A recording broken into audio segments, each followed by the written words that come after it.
Hi guys, for today's video, I'm going to tackle about how to eliminate hazard or risk on hospitality industry. Watch this. How to eliminate risk or hazard for the hospitality industry. First, let me give you a knowledge about risk and hazard. What is risk? A situation involving exposure to danger, a possibility of loss or injury. Expose someone or something valued to danger, harm, or loss.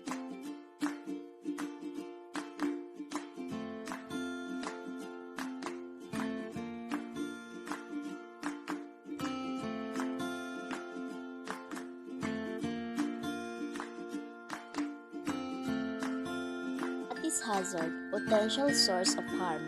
A source or a situation with the potential for harm in terms of human injury or ill health, damage to property, damage to the environment, or a combination of these.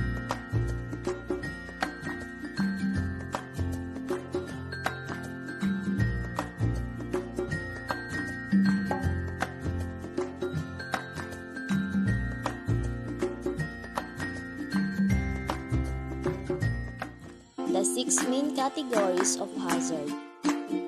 Biological hazard. A biohazard could also be a substance harmful to others animals. Chemical hazard. Simply the risk involved with using a chemical. Physical hazard is an agent, factor, or circumstance that can cause harm with contact. Ergonomic hazard are physical conditions that may pose risk of injury to the musculoskeletal system. Safety hazard are unsafe working conditions that can cause injury, illness, and death. Safety hazard are the most common workplace risk. Psychosocial hazard. Work stressor is an occupational hazard related to the way work is designed, organized, and managed, as well as the economic and social context of work. 6 common safety hazards in the hospitality industry. Manual handling. 50% of all injuries in the hotel sector are incurred while carrying out some sort of manual handling related task. The nature of repetitive work in industry like moving kegs or carrying cartons, making bags, or carrying luggage can lead to muscle strain directly or over a period of time. They are generally musculoskeletal types injuries, trauma, or pain to your back, knees, elbows, muscle tears, contusions, etc. Use mechanical aids like keg lifters, hand trolleys, pallet jacks, carts, and concierge trolleys. It is a reasonable option to lift heavier items by using a workmate to help you or a team lift. One of the keys to preventing back or muscle strain is to ensure a load is lifted correctly by using your legs to hinge, not your back, and keeping the item close to the body.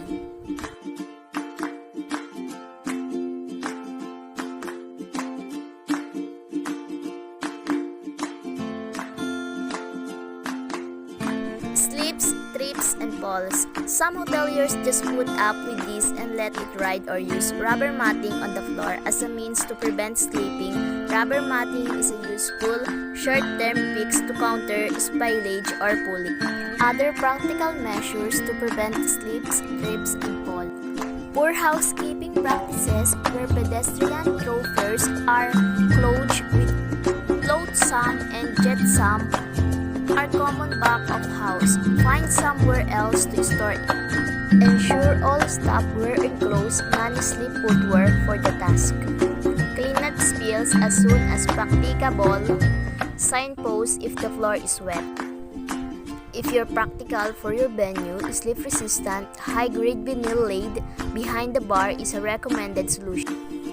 Install good lighting, especially on stairs or pedestrian areas that are uneven so people can see ahead clearly.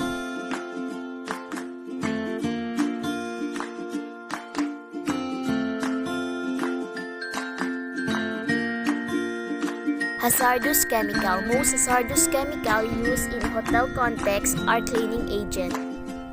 Some tips when using or handling chemical.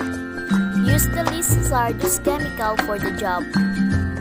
Use personal protective equipment when handling or using hazardous hazardous chemicals, gloves, face mask, long sleeve clothing, and respirator. Ensure that safety data sheets are available when hazardous chemicals are stored and used, as they provide safety advice and details of the chemical. Store chemicals safely and securely when not in use. Do not store chemicals in food and or drink containers and make sure they are correctly labeled.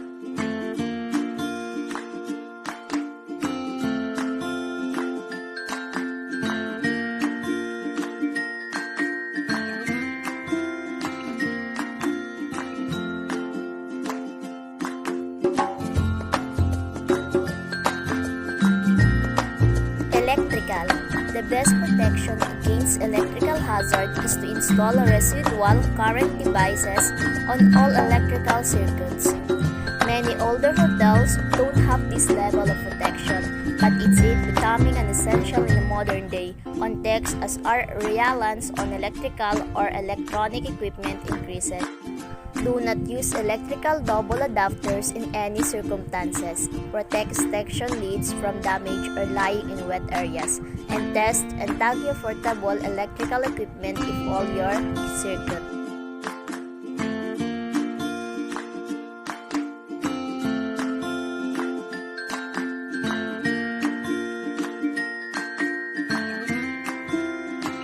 Burns, scalds, and cuts.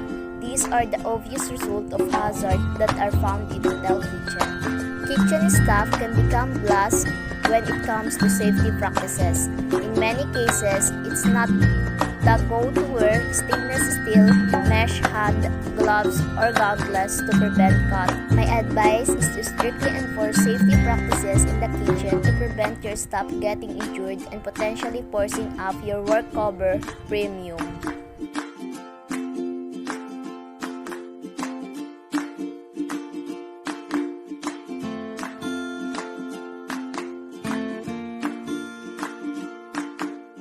Carbon dioxide gas. Food-grade carbon dioxide is used in hospitality for beverage dispensing. This gas is inert, odorless, and asphyxiant. CO2 is heavier than air, so if it leaks in cellar, it would fall on the floor and then rise. In today's contemporary world, it would probably be deemed negligent if hotel cellars did not protect their staff from this risk by installing a CO2 detector and alarm system. In terms of gas, ensure that gas bottles are chained up and the gas fittings and properly maintained.